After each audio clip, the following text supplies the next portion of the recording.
Hello, my name is Annette DeLu, and you are listening to The Heart of You.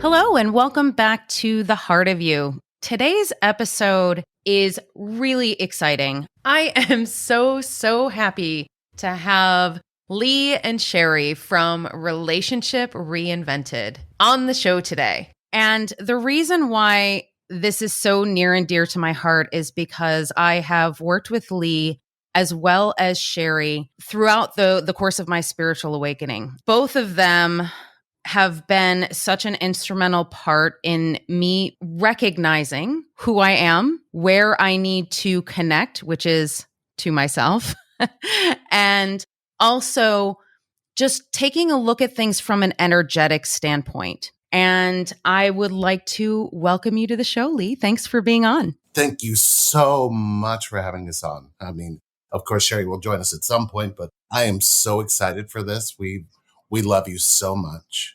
Oh, and I love you both too so much. You know, I think when you found us and you were going through the deep space you were in, it was so connected to us.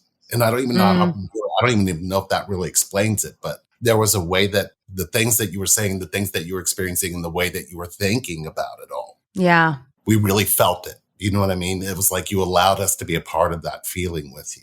I believe it helped us all to explore something very unique when it comes to connection, and especially when it came to spiritual awakening. 100%. And you allowed me that space to be able to explore it, which is super, super important. And I do truly believe that the right teachers will show up for you when you need them. And I think that you're absolutely correct that it was sort of that connection that happened. And I don't know if I ever told you this, but it's funny because I had actually reached out to you and Sherry a little bit before we actually started working together. I think it was probably about 6 months before. And wow. I reached out, and for some reason, the call just either it didn't happen or the scheduling, something didn't work with the scheduling. And it was just prior to me moving to Paris. And so I was a little bit crazed with the move and everything else. So I just sort of put it on the back burner. And then when I finally actually connected with you again, I was just like, yeah, this is absolutely the right time. So it was obviously perfect timing, as it always is. Everything happens in the moment. Exactly. So I want to let our listeners know a little bit about you and what your spiritual awakening has been like. Okay. Well, my life was really, really, really, really messy. Coming into about 2005. My spiritual awakening over the next 5 years was so profound.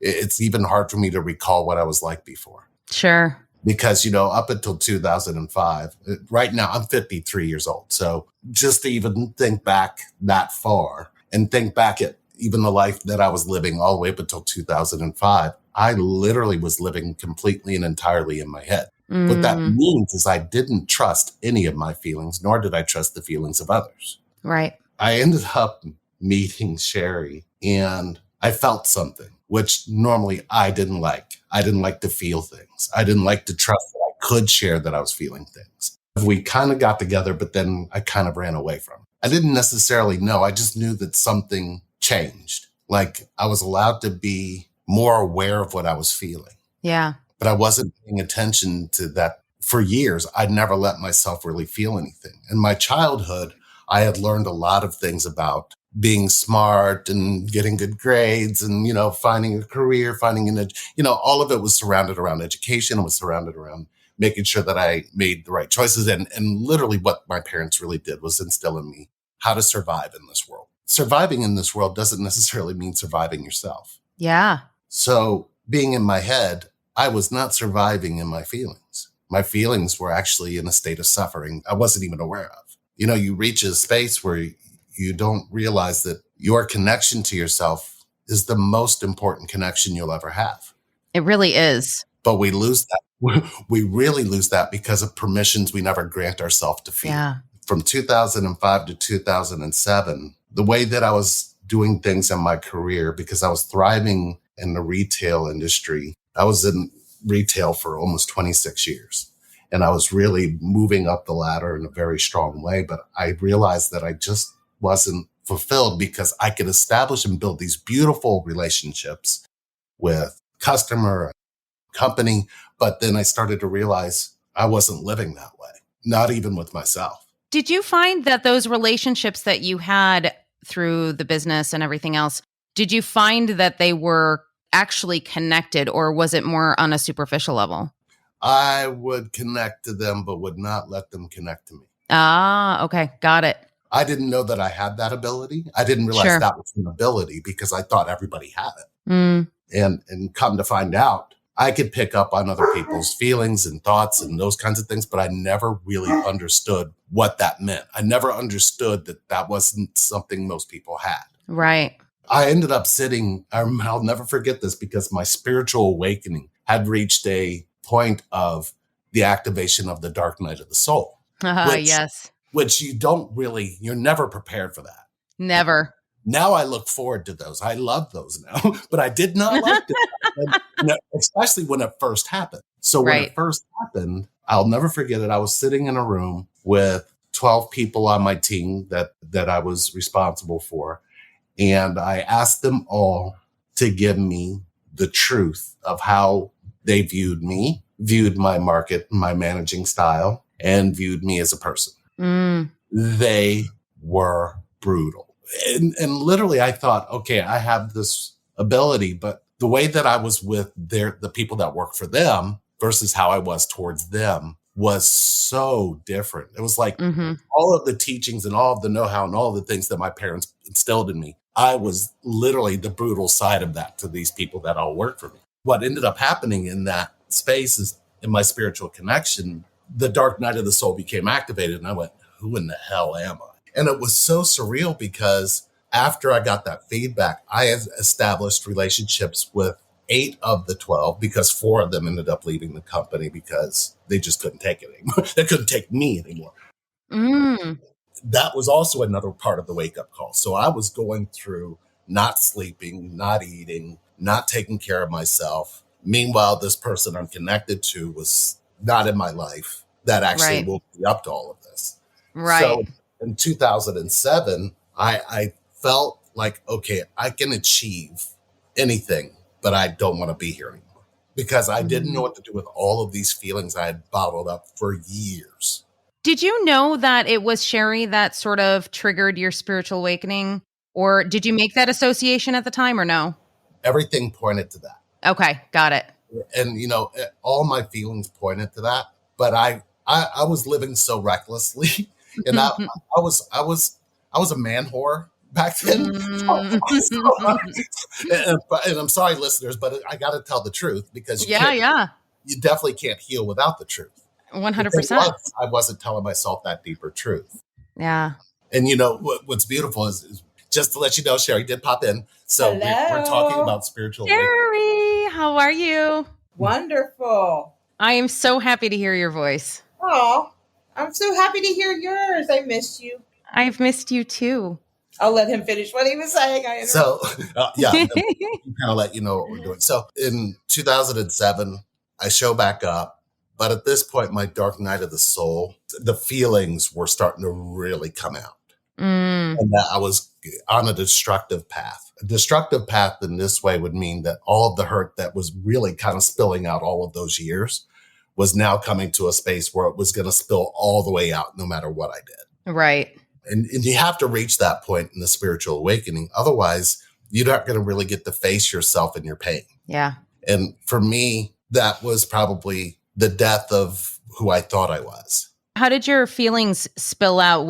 In what form did they take? Was it anger? What did it manifest as? Drug use, Okay. alcoholism, womanizing. I fell back into that character that those 12 people worked for. Mm, But I just had assumed, I don't care if they like me or not. You know what I mean? right. I'd reached that boiling point of trying to be something, not realizing what I was trying to be was going against everything that I felt. And my feelings, I never made them important. I always thought that everything I felt didn't matter. Mm-hmm. I always felt that I wasn't smart enough or good enough, or, I had all of those particular types of wounds and thought patterns that really were trying to make sure that I wasn't paying attention to anything I felt. Feeling isn't about being good enough. Feeling isn't about the judgment your mind makes it out to be. Feeling is how you can be connected to and how you can heal. Yeah. This is where I reached the end point where all of that hurt and pain had to come up. And at this point, she had to choose somebody else. She had to go an entirely different direction because I was just all over the place. Come find out, she had her spiritual awakening back in 2005, 2003, that she had already gone through that. So it was like that got somehow planted in me as a seed because I didn't realize that you could be connected to based on how you felt. Yeah. So as this started to sprout and all of my roots that were singed started to rebuild, I started to realize that what I was really deeply feeling was that I needed connection, but I didn't realize this whole time in my life up until this point that I even understood what that meant. Everything happened in your childhood. Things happen so fast. You don't really have time to sit and feel things. So you think those feelings away. Right. And this was permission for me to change that. Well, and I think also you don't necessarily have the tools. I mean, I know I certainly didn't when I was a kid. I didn't have the tools to recognize the feelings that I had, those feelings of thinking, oh, well, this person doesn't love me because, or my parents don't pay attention to me because, whatever those thoughts you have, sort of take over, and it doesn't allow you to dive into those feelings because it's almost as if you've never given yourself that permission, right? Right. And I think the biggest wound I found in that space was that once I knew that I could hide how I felt, I kept hiding. Yeah. And we don't realize that actually is a wound. To hide your feelings is to suffer silently in a way that you don't give yourself permission to heal. Yeah. And when I started to do that, everything in my life changed. I gave up having an identity because once you tell yourself who you are, you now have limited yourself in how you can grow and how you can actually feel things. How did you get from like A to B? How did you get from the point of recognizing that you weren't feeling your feelings to actually feeling them and being connected to yourself? Like, how did you get there? Pain. Yeah. It's really easy to mask your pain. It's really easy to hide when you're in pain. But I think what's more powerful would be when you actually don't hide that anymore. Mm-hmm. I mean, I was going through my dark night of the soul while seeing anywhere from 1,500 to 2,700 people a day. And if I felt like crying, I didn't stop. I didn't hide myself. I would just cry and people would be like, "Are you okay?" And I'd be like, I'm feeling everything. And I realized that when I would say I'm feeling everything, the response was interesting because people didn't know how to respond to that. Right. Yeah. People don't know how to respond to that. They have no idea what to do most of the time. No, but every single time that would occur, she would message me. I was just about to ask you, Sherry, did you know? Could you feel it? And I want to preface this to the audience because we haven't actually touched on this, but Lee and Sherry are also twin flames. So I've done an episode on this podcast about twin flames, so the audience does know a bit about them. So go ahead, Sherry. I felt it. I felt his change, but my mind wouldn't let me let my guard down. Ah, yeah. And that was something that took me a minute to overcome. I didn't want to invest myself into a womanizer, right? Sure. I didn't want to be looking over my shoulder all the time. I didn't want to be in his phone. I didn't want to be following him everywhere. I just didn't have time for all that, or the emotional energy for it. Right. So I really just sort of tried to find the balance in the mistrust and watching his actions a little bit more. And then silly things like, oh, I'm at a meeting. Yeah, well, snap me a shot at the meeting. And then it would come through, and I was like, oh, okay. He didn't have time to look up like a, in a meeting space. I want to see your shoe or something like that. Right. It started to get crazy, and then it became a battle with my mind and my soul, right? Yeah. I had to let one of them go so I could explore this, and it was a battle within myself because I didn't want to be hurt or let down or wrong, right? Yeah. It took a while, but a lot of that was finding myself too. Like, well, I don't necessarily, if he does go off and do this, I'm cool, right? That's just who he is, and I'm going to be fine. I'll be okay. I'm not going to let it destroy me because I've trusted again and then got hurt. And not only not letting it destroy you, but in fact realizing that if that did happen, that it wouldn't destroy you. So Right. in other words, you would still feel whatever you were feeling, but you wouldn't let it completely incapacitate you for however many days, right? Exactly. Yeah. I would, be indulging in a bunch of ice cream, sitting in front of Lifetime crying. Right. I had already I've been there. I had already in my mind. This is going to sound kind of crazy, but it's actually true. I already did it in my mind.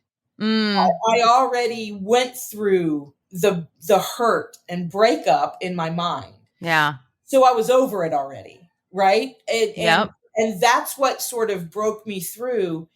And then letting myself feel what he was feeling and what he was saying to me.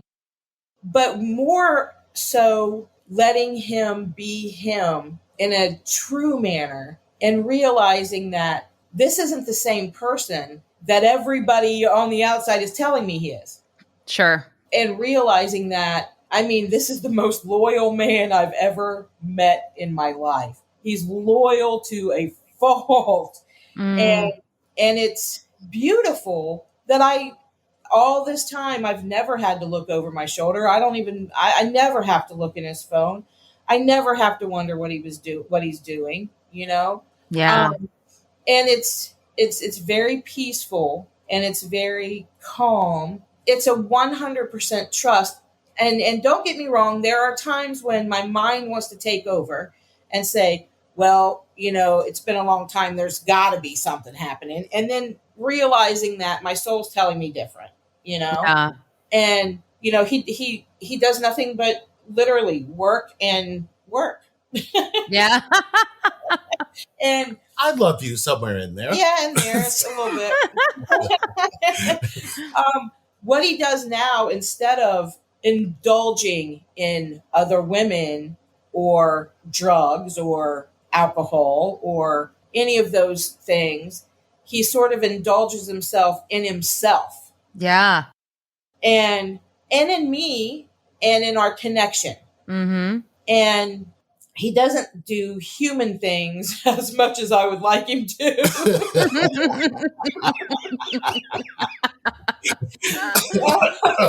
Oh. When he grabs a drill, it's kind of sexy. You know what I mean? Oh, he's got a drill. He's going to do something. It's very much a part of being connected and knowing. It's a knowing. Right. And that knowing is there in me. A lot of the times I'll say something to him. My soul's like, why'd you say that? You know what I mean? Mm-hmm. Know better. Why'd you say that? I don't know. I just got to, sometimes like my mind tells me I've got to keep him on his toes. You know what I mean? Right. It tells me that just let him rest. So I have a question for the both of you, actually. So in regards to both of you feeling each other and feeling each other's energy whenever that happens, how do you differentiate between the soul as you're connecting to the soul and the actual human? Because a lot of times, and I know you both have experienced it, a lot of people who are on the twin flame journey experience this, where you connect with the person on a soul level and that connection is one thing and you understand you can hear, you can feel into what that soul is feeling. And then you see the person in the 3D in real life human form, and the situation is completely different from what you experience, let's say, on the soul level. How did you deal with that between the two of you when you were not quite matching up in that energetic space? You want to give the human answer or the alien one? Well, I can do the alien. go ahead, and then I'm going to follow up with the human answer because it's interesting. The space that usually is missing when you're connected soul to soul is you have to have a connection to the you inside of your pain. Mm-hmm. That doesn't really let you judge whether their human existence is actually allowing that connection to flow through. But it does point to how you can actually allow them to connect to how you feel. So if you look at it from the standpoint of, do you love the you inside of your pain? That would be how you actually have access to your own soul in connection to theirs. Mm. If you don't have that, then you're going to be in a space that literally you'll depend on that connection to them to validate why you don't choose your pain. Mm. Wow. I'm just going to sit there on that for a minute. Yeah. That's pretty powerful. That really is. I could go deeper, but I believe that's as simple as it needs to be right now. It is. And, the really interesting thing is that when I was a kid, and it's not a surprise that people had said this to me, but, people say these kinds of things all the time. But whenever they say, oh, once you really love yourself, you'll find a beautiful relationship, or whatever it is that they say to you when you're younger.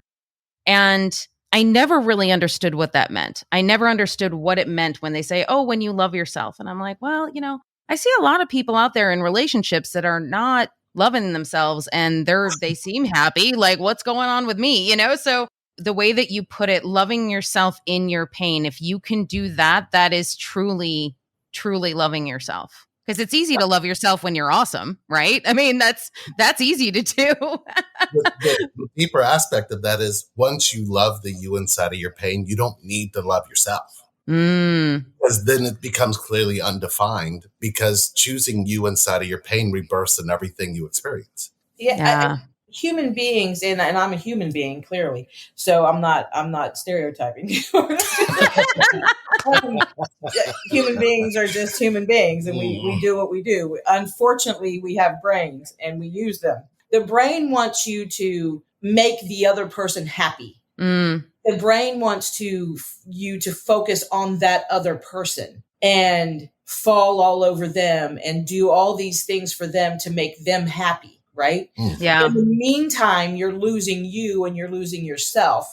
And in the long run, you're going to resent that other person because you've poured all of these human things into that person. And it can be anything and all things. It ends up turning into, a lot of times, an obsession, right? Mm-hmm. And then in comes when you become obsessed with something, then you get jealous if somebody else wants to have a piece of it, right? Mm-hmm. Yeah. And that piece could just be words of wisdom or a hug or anything. A lot of people get super jealous if somebody even looks at their partner, right? Mm-hmm. Yeah. The human mind wants to bring in all of these toxic things, right? When you're connected, most of those things go away. And when you start to take care of you and you start to put your energy into you, right? That's when you notice that the other person is also getting fed. The other person is also feeling that love, and the other person's also seeing the changes and the growth in you. And the relationship would stay newer. Does that make sense? You're constantly growing. You're forever growing and noticing, well, you're not the same person that you were yesterday, or you're not the same person that you were last week. Well, hopefully not. Yeah. Right? Hopefully not. Hopefully every day we're growing and we're changing. And when you're connected to yourself, you really find that love in yourself. And look, I've been through it, right? Yes. I have been through it in every aspect from birth to now. I've had a really, really, really rocky life. And the peace that the connection brings, and the comfort that the connection brings, the confidence that the connection brings. You find more confidence in yourself, and the other person sees that. Yeah. Right. Yeah. And you're confident enough in yourself, your partner's not going to want to lose that. A person who's confident and independent and able to be themselves, if that makes sense. Yeah. And then, so the connection gets fed both ways. If the focus isn't on them, if the focus is on you. Yeah. And, instead of pouring your entire existence and your happiness into your partner, if you're pouring it into yourself, your partner's going to get it twofold. Yeah. And a lot of people don't understand that, or that's what connection brings. And that's how you tell the difference. That's how you tell the difference if you're just in a relationship or you're actually connected to that person. Because Lee could be in a room full of beautiful, sexy bikini models, and it wouldn't bother me a bit. I would, you know what I mean? It wouldn't, really wouldn't bother me a bit because I'm confident enough in myself, right? Right. To know that my connection, that we're connected no matter what. He's going to make decisions in the connection, not in the mind. Yeah. Right. And I'm going to make decisions in the connection and not in the mind. Lee clearly has fans. We have, we have women all the time who are, emailing. I'm sure we've seen it on our YouTube page. I'm sure Lee's my twin. I know he is. Right. And okay. You know what I mean? Yeah. Okay. And there's just, I guess, a permanency. Is that a word? I love making up words. I think it's a great word. Yeah. to a connection. Yeah. Like, yeah, you can be mad at me all you want. You ain't go anywhere. You might go to your brother's for a little bit, but you'll be back. It's a very confident connection's very confident. It feels like it gives the other person the freedom as well to connect with themselves, because I feel like when somebody is, as you were saying, like, jealous or constantly trying to people please or constantly trying to see what the other person is doing, it's that control out of fear that allows that behavior to continue, right? And so when you're out of that feeling of fear and you don't feel the need to control, that allows the other person just as much freedom as you have to connect to yourself and be who you are. Exactly. Yeah. So Sherry, I wanted you to sort of give us a little bit of a synopsis of your spiritual awakening, how that happened for you. And just to let the listeners know, if you want to hear a lot more about Lee and Sherry's story, they have a fabulous YouTube channel. We'll go over all of the handles towards the end of the episode, but they have a specific playlist that goes over their entire journey. And I think, what is it? It's like 40 videos or something like that. I think it's like 28 or something like that. Yeah, I'm not kidding you. Like, I watched every single one before I started working with you both. Like, I was glued. I was just like, oh my gosh, okay. Soap opera. It really wow. I mean, when they say they've been through it, trust me, they've been through it. So yeah, if you just want to give us a brief synopsis of your awakening experience.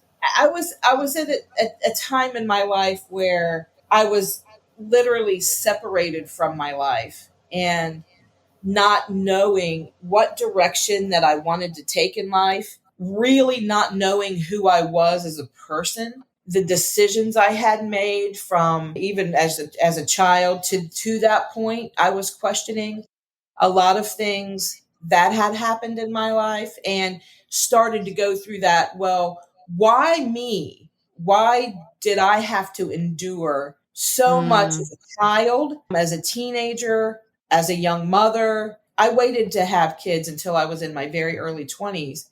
And then I started to question my mothering skills. How was I being as a wife? I got a divorce and had the courage enough to pack my kids up and leave.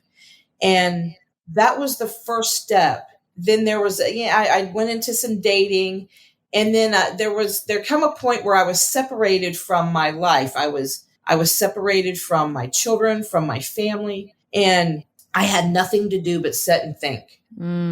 That was probably the worst thing I could have done, is think instead of feel. I really was spending so much time thinking that, in a dream, I had a spirit tell me that you're too much in your mind. Start feeling and stop thinking so much, right? Oh, wow. Because we think, Yeah. and we think we're a bad person. We think we're not worthy. We think we're invisible. We think we are heartless or clueless, and not worthy is the biggest one, Oh, yeah. right? And That's a huge one. that's the biggest one. A victim is even bigger, right? I was Abandoned. Yes, a victim of this. My dad left when I was 5. I was a victim of that. I found that I was a victim of the sexual abuse that I endured. I was a victim of all of these things. I was a victim of domestic violence. I was a victim of all of these things. And I was wallowing in that victimness, right? Yeah. And all of these things happened to me, and why? And it was a thought process from hell. It was horrible. Yeah. That was my lake of fire, just not feeling worthy and feeling the worst about myself. And then that dream, when I woke up the next day, I started my battle with my mind and my soul. And that sort of put me in a dark place. In the twin flame world, we call that dark night of the soul. Yeah. And I started that dark journey of so much. I was suicidal. I had put a gun in my mouth. I was sitting in a closet, had put a gun in my mouth. Mm. I had multiple times taken multiple pills of different kinds to see if I would still wake up, and I would wake up and be like, well, shit. You know what I mean? Yeah. I'm not even good enough to kill myself. You know what I mean? Right. I don't even have the courage to do that. So then come coward. You know what I mean? I'm a Yeah. coward now. I can't even take myself out. So much darkness.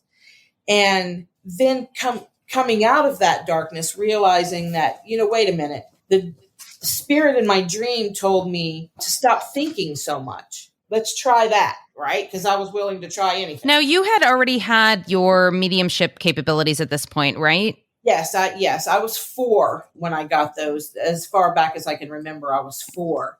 Yeah. Which was a whole other thing, because you can't tell your family you're hearing voices, because I did. And I was put in many therapist offices. She's hearing voices, and Right. so much goes on there. So I just sort of kept all of that quiet in me until I got much older. But there was a lot of times in school that even in elementary school and high school, with my kindergarten teacher, there was an incident. There were so many things that I had said to my teachers, and they just looked at me like I was, crazy, and then come back the next day and go, how did you know that? But I kind of kept that stifled for so long because there's such a stigma with it. It was at the point where I was tired of being depressed. I was tired of being in that dark space, and I really wanted to crawl out. I started spending time by myself in meditation and just trying to train my mind to be quiet. Yeah. It took a little bit, but I would, do a minute, and then 2 minutes or 30 seconds or whatever I could do that day. Right. Yeah. And I stopped my meditation the second a thought came in, and the next day I would try it again. Right. Yeah. And and it got up to, there was 4 or 5 minutes where there was no thoughts, just listening to my surroundings, whether it had been a fan in the room or if I was outside, a bird chirping, just listening and not thinking, and feeling, right? And when I realized that I could override my mind and feel, that's when I started feeling worthy. I started feeling like a survivor instead of a victim, right? Yeah. And not even knowing that there was so much more coming, right? I got really, really sick in early 2020, and was in hospice care at the end of 2021, right? Until I was miraculously called for a liver and went and got a liver transplant.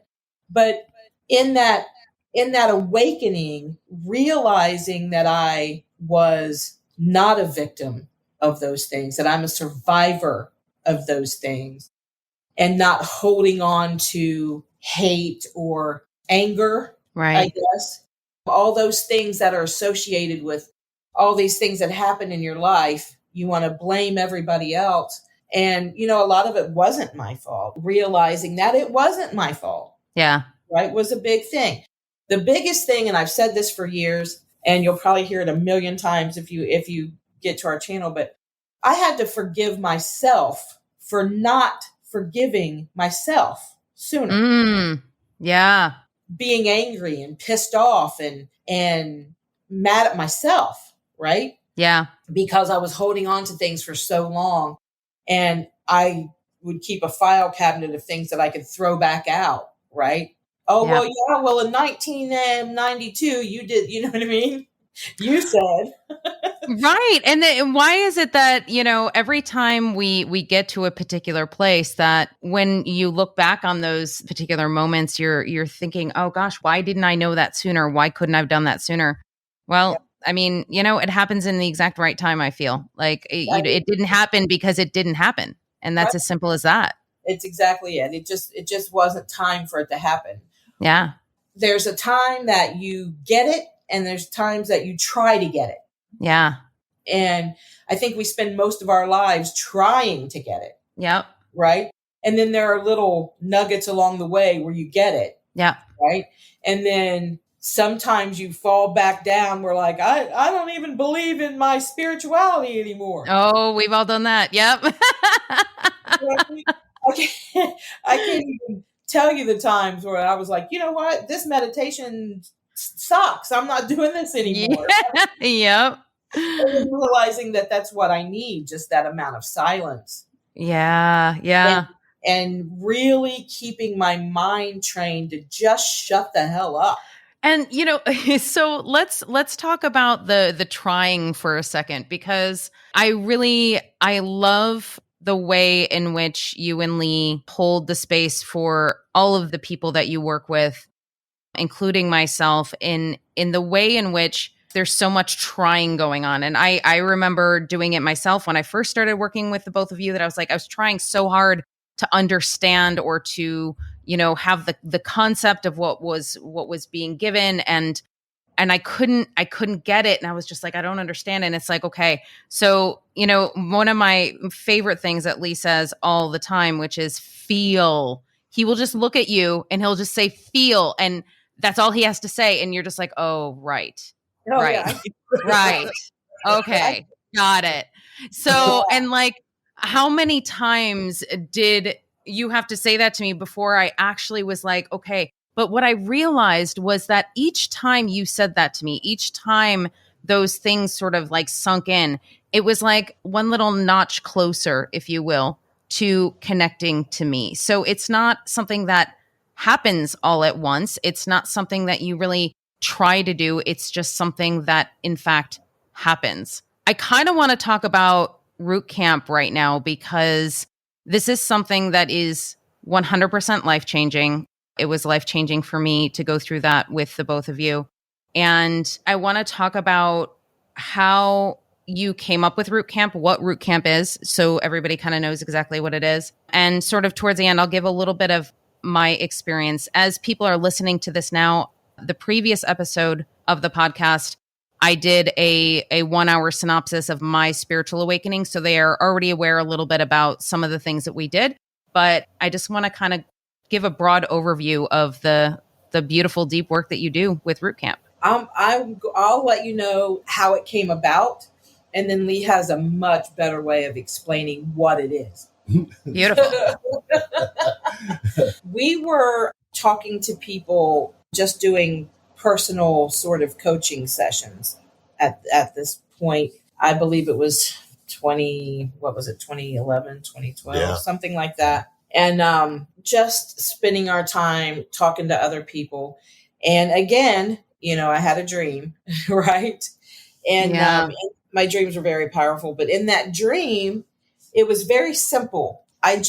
There was no people, just boots, just combat boots. And there was no people in them, but the combat boots were marching, right? And then there were sort of soul-like figures in my dream.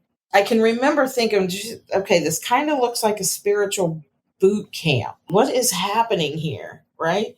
So anyway, I woke up and I pitched it. I looked at Lee and I said, "What do you think about boot camp? Why can't we just put people in?" At that point in time, it was boot camp. Why can't we put people through like a spiritual boot camp?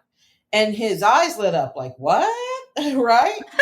Like, I mean, this is kind of like what we do, right? So we went on about boot camp forever, and then I don't remember who it was off the top of my head, but I do remember we were in a session. Lee was talking to the person about their roots, right? My head heard it. This isn't boot camp. This is root camp. And I was like, whoa. I mean, we're really getting to the root of some stuff. Yeah. Where it's coming from. Why am I thinking like this? Or why am I feeling like this? What is the root of where it comes from? And, I talked to Lee about it. We immediately changed the name, and it has evolved so much. I mean, when we first started, we were literally sitting at desks, and Lee was writing nearly every single word that these people were saying so he could look back on it and find the pattern, right? Oh, wow. I mean, we would have files so thick. He ended up getting carpal tunnel this year. I was about to say. I was going to say that's a lot of writing.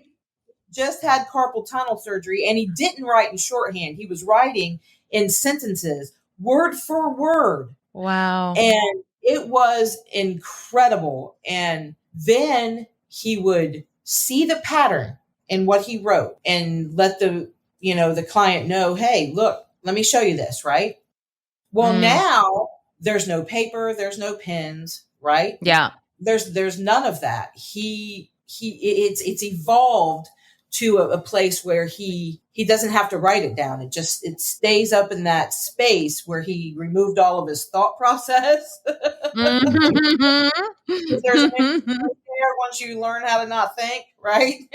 Yeah. So now he fills that with, and when he sees the person's face on the screen, that file, like a Rolodex, right, comes around, and then that person's file shows up somewhere in his magnificent brain, right? Yeah. And all that reading is still there, right? But it's not there, but it's in his, and that whole person's history, what they've been through, how their childhood was, all of that stuff comes right back to him, and he can carry on from client to client to client without any pen or any paper. But I'll shut up and let him describe now what it is and what he does. Actually, Lee, I do have a quick question before you dive in.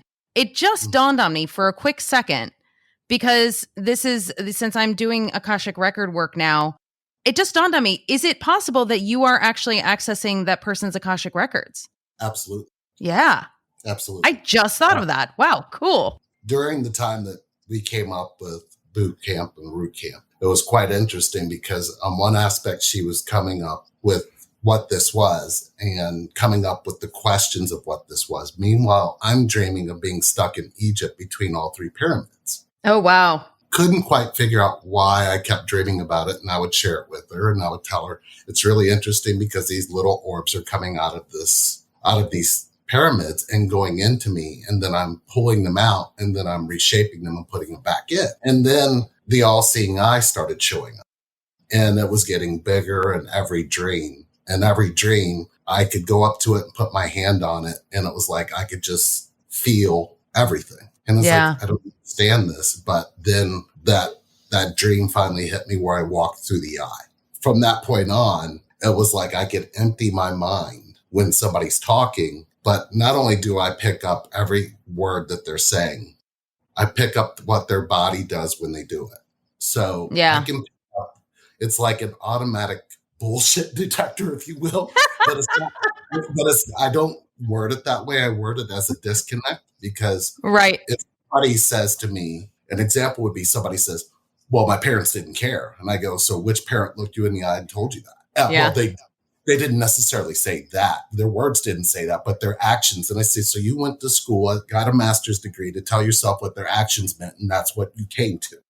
And they literally are thrown off based on, wait a minute, if your parents didn't say those exact words, how are you telling yourself the truth? So you've been attracting lies your whole life based Yeah. on that by itself. So Root Camp now has definitely gone deeper. You know, you're talking thousands of hours that Sherry and I have sat with people, then thousands of hours where literally it plays over. And there's a basic algorithm in every human being that says, I have to believe what I think before I believe what I feel. Yes. Once you find that belief, you find out where it started for that particular person. Usually you're finding it anywhere between the ages of 1 and 5. Yeah. And it's so profound when you find it, because then you can follow the story and you can see where the choices get made, whether it be towards masculine or feminine energy. It's still in the shape and design of 3 generations back. That's why the 3 pyramids showed up. So right. what I was able to do is I'm able to connect and heal things, or create a bridge for them to choose to heal things with generations past in the current moment where they're at. Yeah. And make different choices, but they can't see choice because they don't choose themselves. So when you really look at what Root Camp has enabled us to do, it's allowing us to be able to go in and understand why your thoughts create these relationships that don't connect you. Because people have lost that ancient truth of why we're born into this world is for connection. It's so far away from it at this point. The only way to go and really reawaken that, you have to go on the journey with them. But I pay attention to everything you're feeling to watch what your thinking is doing to your feelings.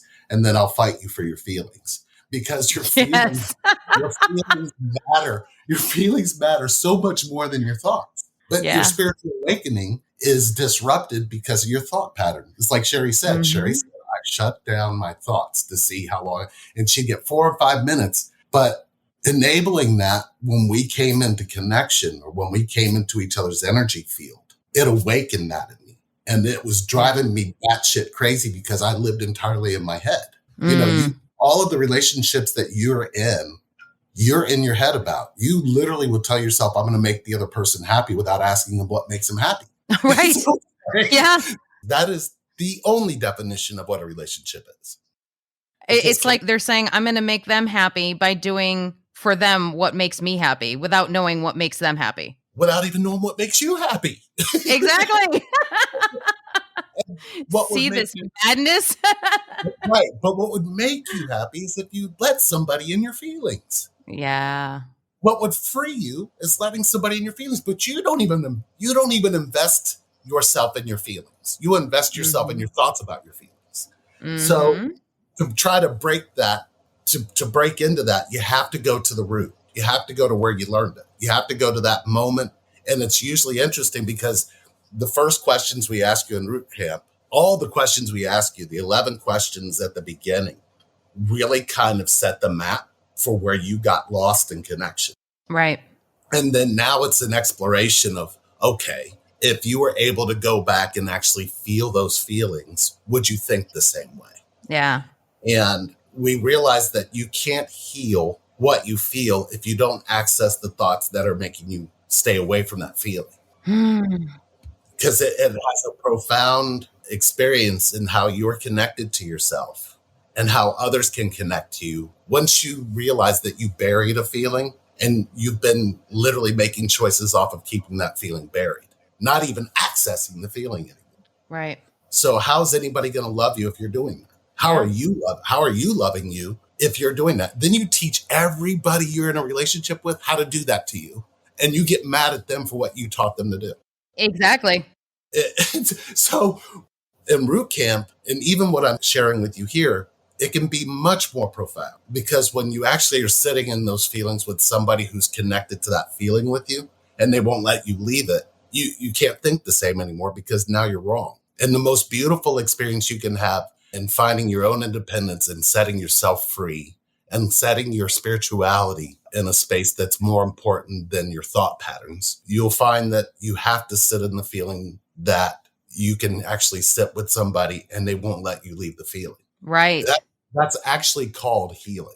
It's hard to do. I mean, I remember the first couple of sessions I had with the both of you, and Yeah, it's hard. And I'm getting chills right now thinking about it, because I do remember so many of the periods of time where, and it's hard to demonstrate on a podcast because you can't see, but basically, like, I would say something, but my body language would say one thing, what was coming out of my mouth was another, and then what my actual like soul was saying was something completely different. And so, like, Lee would just look at me and he'd be like shaking his head and going, "You're saying yes, but your body is saying no 100%." So like, it's whole, he's paying attention to literally every aspect of what is going on, and it breaks you. It breaks you of that habit, that pattern, that root of what it is that you've thought has been true your whole life, when it really hasn't been. And one of the things I want to mention in regards to the work that was done, and I mean, so much profound work was done during the time that I worked with the both of you, but this one in particular was really, really special to me, because it was in regards to working through some of the belief systems and some of the thought patterns I had in regards to my father and how he felt about me. And so as we're doing this work together, keep in mind this is all doing work between myself, Lee, and Sherry. So I hadn't actually spoken to my father at all at this point about the work that I had been doing.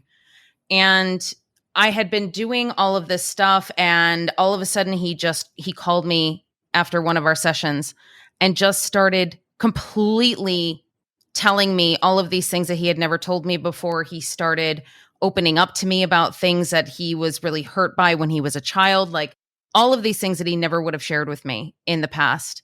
And so I want to sort of really touch on the fact that not only is this inner work that you're doing for yourself, but it transforms the relationships that you have with others without even needing to have a conversation with the person. And they feel that energetic shift, and they know without even realizing that they know it. And then it opens up the energetic field to be able to have a beautiful healing conversation, like in the actual real 3D, so, which that was so valuable to me to be able to have those exchanges, because most people in my life know that my father did pass away this past December. So to have all of that connection prior to him passing, and of course I've spoken to him after he's passed, in spirit. So like, of course we have that as well, but it really made such a huge difference and such a huge impact. So I want to thank you both for all of that, for coming up with Root Camp, for being in my life and helping me through this, because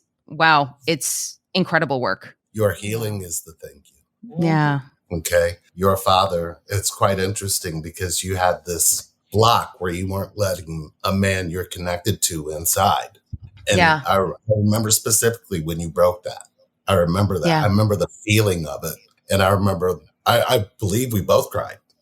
Because it was like, because we felt you realized that what you were doing was blocking and keeping that disconnect in a space that you didn't even need it. And you didn't know why you had it there. And it was like, the more I kept asking you questions, the more you started even questioning, wait a minute, this doesn't make sense. So what we found Root Camp does extremely well is it breaks your need for understanding to understand.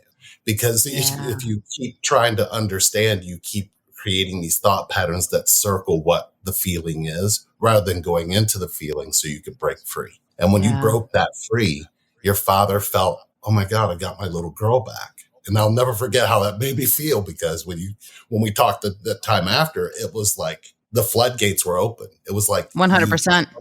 You started to realize everything you told yourself wasn't based in the truth. Yeah.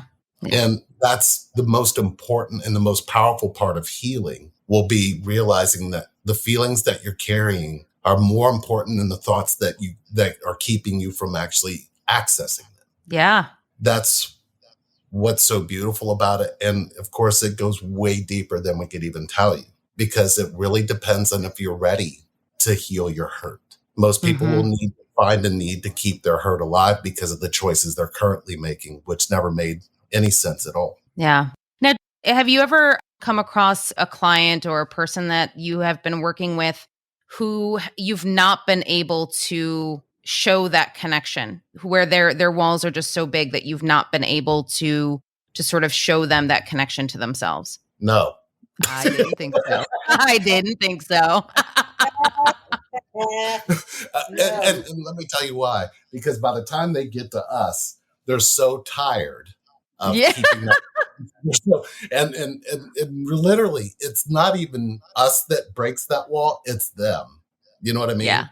It's Well, like it's heavy. It's heavy to carry around, right? it's really interesting because you'll ask them, "Are you accepting that you're carrying this?" And they're like, "No." And it's like, "Do you actually support that?" And they're like, "No." It's like, "Doesn't that and they're like, well, yeah. It's like, so you're not doing anything about it, though. Well, I'm trying. And when they use the word trying, then you go, okay, what's your definition of trying? Doesn't that mean that you're telling yourself, I got to use this word to make it look like I'm doing something that I refuse to do? And then they're like, Right. and they look at you like, well, you can't tell me that's the definition I'm using. Yes, we can. Yes, we can. Because you just told yourself you are. And it's so funny because I remember there were times in the beginning where that happened with me where I was telling you what I thought you wanted to hear. And Oh, and that's the funny thing is that once you are sort of on the other side of that wall, if you want to use that analogy, once you're on the other side of that wall and you've done this work and you continue to do this work, you can't hide from it. Like there's no hiding from it. You can't unsee it, if you will. So I was mentioning to you, Lee, just a couple of days ago that, now I can see what you both saw when I was first starting out because I have the recordings of all the sessions and everything else. And I can see those places where I was not only hiding from myself, hiding from my feelings, but also just flat out ignoring them. Right. So yeah.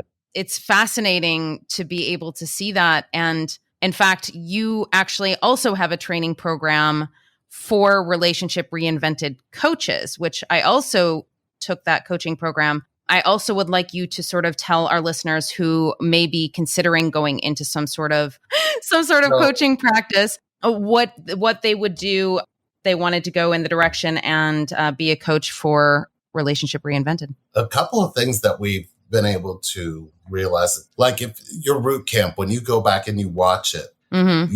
you continue to do that. You'll continue to cut layers. Yeah. What's so beautiful about it, because things that you didn't catch. I mean, a lot of people have always come back and said, I know I took this 3 years ago, but I have recently just started watching it again and went, oh my gosh. I mean, Mm-hmm. I was realizing I was still doing this even in this moment. And then when I watched it again, you said something and it didn't land then, but it's landing so deep now. And, Yeah. and it's like, well, of course that's there, but don't ever doubt that your depth isn't bottomless, Of course not. because it's like you don't realize how much love you've been keeping from yourself until you reach the point where you realize that there is no bottom. Yeah. Sherry came up with, okay, because we had a lot of people keep going, well, I want to do what you guys do. And I told her, I said, wow, I could see how, we need to take them through a healing series. So they need to understand what are the basics and what are the foundations of what it is that we stand in that allow people to reconnect back to themselves. And we realize that it's broken down into so many different types of things. But when you actually pull those things together, it's like taking an even deeper root camp, because Mm-hmm. you can't coach somebody to do something you're not giving yourself. Yep. So our program has really evolved into the space where now your root camp is kind of brought into the way that we do the actual training, along with some of the basic principles of it. But we kept it in a space now that if you can feel, you were meant to be a healer. The first step into that is to step into your healing. Mm. So you're looking to do a coaching practice where you're going to focus on helping people. Helping people is one thing. Healing people is another. Yeah. They're not the same thing. Yep. So what we want to do is train the healer part of you. But that means we've got to get you out of the help stage. Yes. Because help is going to do nothing more than cope. It's never going to reach the space where you can heal. It's the So Band-Aid. it's the Band-Aid that we're going to continuously keep ripping off of you and going, hey, we need to focus and put our hands on this. Yeah. No, it hurts, but it's got to hurt. Actually, you won't bring anybody into healing unless you're doing it for yourself. Mm-hmm. So you have to find that space in you where that is always constantly occurring. And the program is long, but it's so deep, especially by the time we get into training you how to do root camp. And then you realize that the 11 questions we asked you weren't about the 11 questions that we asked. Right. Exactly. What the actual? I think a lot of people have taken the program just to see why we asked those questions. I see that too. We had a coach who actually was bringing people out of ayahuasca and taking them through root camp, and I was like, wow! Oh my god! After they learned what the 11 questions were, they went, "Oh, this is perfect," and I'm like, "Ooh, that's painful." It's like, you can't be the same from that point on. Not that you can be the same going through camp, but it gives you. I believe that what you're looking for isn't an actual tool that's going to heal your connection to yourself, but a space where you can go into where it's not a tool anymore. You realize that you have always been the tool to your healing. Mm-hmm. So getting you into that space so you can do that for other people, it's a beautiful experience, but know that you can't have it if you're not ready to be connected to your pain. Right. Which is a very substantial part of healing. If you notice, even Annette, when we went through yours, I was constantly telling you I stay in my pain. Yeah. I truly, truly mean that. And I believe what people experience of pain is not necessarily what pain is. Pain is how we birthed into this world. Yep. You running from your pain from that point on never got anybody to love you. So, especially yourself. So when you choose you inside of your pain, you start to fall in love with yourself. And that really is a much more profound experience when it comes to how you let people love you. So we got to make sure that that part is the foundation you're coming from if you're going to take somebody and want to do what we do. But not without you going into that space and realizing what you're doing to it first is important. And we train you on that. And that's why it's so individualized. We don't like to bring a whole bunch of people together to train that, because we notice that it becomes a curriculum that literally you can lead people in, but you can always tie things back to their root camp that they've already done. And we recommend you to go through root camp level 1. Level 2 is the end all be all. I mean, it's changed quite a bit because of how deep it can actually go. I can go deep with somebody in 3 minutes. But most of the time, what we find is when I do that, they literally stay stuck because they're like, I know I'm doing this, but now they isolate themselves. And the goal is to break you out of prison, not keep you in it. Right. So I don't take people deep for that very reason. Walking them through that and paying attention to what their body does when you're doing that really is how you focus on how somebody's healed. I just got the visual of somebody actually with like a floaty on, and they're like swimming in the ocean and they're trying to dive deep, but they can't because the floaties are keeping them above water. Right. Like that's exactly what that is.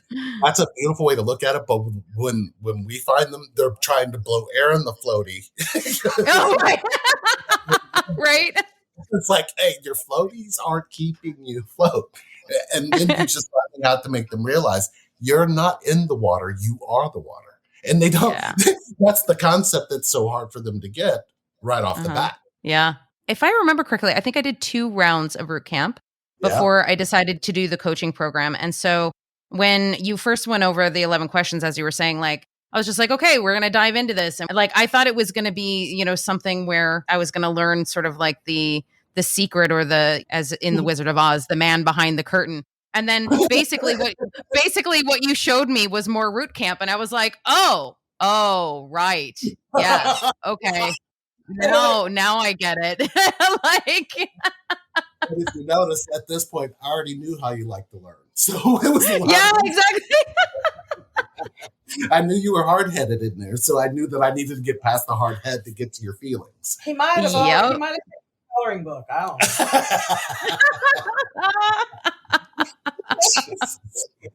know. Paint by numbers. Absolutely. It's definitely, we still do it. We're doing more group things now. So you're going to see the evolution is kind of already occurring, where we're talking to more people. The root camp's more individualized. And it's actually, I realized that 10 and 13 is the magic number, for somebody who really wants to completely change themselves. So we're kind of sticking with that. We're not doing like 5 sessions anymore. If you're going to do root camp, you're going to go all in, because you don't come to us and go, I want to heal partly, or I want to fix what I'm experiencing with this person. It's much more than that. So we're kind of keeping it in a space now where it's got to be, okay, you're going all in or you're not, right. Because if you just take somebody partially the way, they take parts of what you give them, but they add it to their hurt, and they still make even worse choices if no choice at all. So right. That's not what we're here to do. We're here to get you connected back to yourself, but we're also going to rebirth that. And that's what root camp is, because who you really are is hidden under who you think you are. Yeah. Well said. So, would you like to tell our audience how they can get in touch with you and how they can possibly join either the group root camp or what is the group coaching called? Is that also called root camp, or is it called something else? It's Connection Healing, and it's going to be Connection Healing Series. Great. I did one on Father's Day for the first time, and that one was surrounded around your switch. A lot of people have a switch on the inside where they literally will switch off their feelings and go with what they think. So we're helping people understand how to actually find where you're doing that, then heal it. So we did a 3-hour, it was actually a healing where we actually went in and literally every person in the room got to participate and share what they thought the switch was. And then really talked about what their feelings were. And it was really powerful because the people that watched it really experienced, like they literally everybody thereafter went, what in the actual, I'll say, you know what? I'm going to make sure that you get it. I would love to be able to watch the replay. It was that powerful. And they all went, are you going to do more? Yeah, I'm going to do more. There's definitely a need for it. And I think even somebody said something and I felt my ego trying to come out. I felt it and I stopped it. They went, I went to the Tony Robbins thing and this is way, and I said, stop. Stop. My ego's trying to come to life. I'm not a Tony Robbins. I'm a bridge. I'm a bridge in how you can heal. And that's all I ever want to be known as. I don't want to be known as a teacher. I don't want to be known as a leader. I want to be known as the bridge where you can heal yourself, because everybody will give you a reflection of who you are, but who's going to give you a reflection of how you feel? And I believe that's what I'm doing by being on that bridge or being that bridge. So they actually experienced all being on the bridge and all went, how many can you take? I said, no, the bridge is the bridge. It's going to support because the foundation is pain. Yeah. Everybody can stand on their pain, but nobody can live in it. Right. Woo. Wow. That's incredible. Yeah, I can't wait to watch that. When are you going to be doing another one, and how can people sign up for it? I'm going to be doing another one in 2 weeks. And that one, I'll actually make sure you get the information so you'll have it there for your listeners. If nothing else, they'll be able, if they subscribe to us on Twin Flames Lee and Sherry on YouTube, they'll actually, if they subscribe, they'll see it posted in the community as well. We're going to be shooting a new episode of our journey to give everybody on Sherry's progress and everything that we've been able to discover.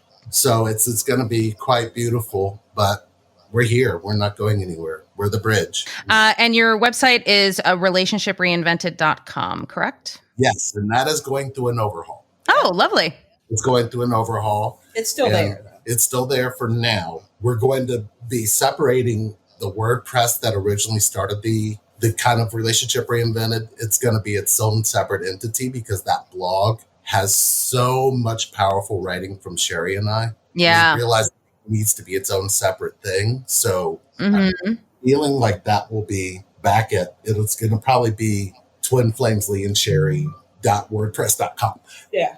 You'll be able to check that soon, but literally all of those blogs will be there. And we might start writing again. You never know. But I know that finding that and being able to read some of the things we actually were saying inside is very powerful. But I believe it got lost in the current website we have. So we're going to find that in the Twin Flame archives is available. Beautiful. All right. Wonderful. Well, thank you both for joining me today. I I could talk to you for hours, and I love your energy. I love your energy. I love everything about you. And thank you. Thank you again for everything. Absolutely. Thank you. We love you. Love you too. My name is Annette Deleu, and you can reach me at infinitesoullove.com and on all social media, Facebook, Instagram, TikTok, and YouTube at Infinite Soul Love 1111.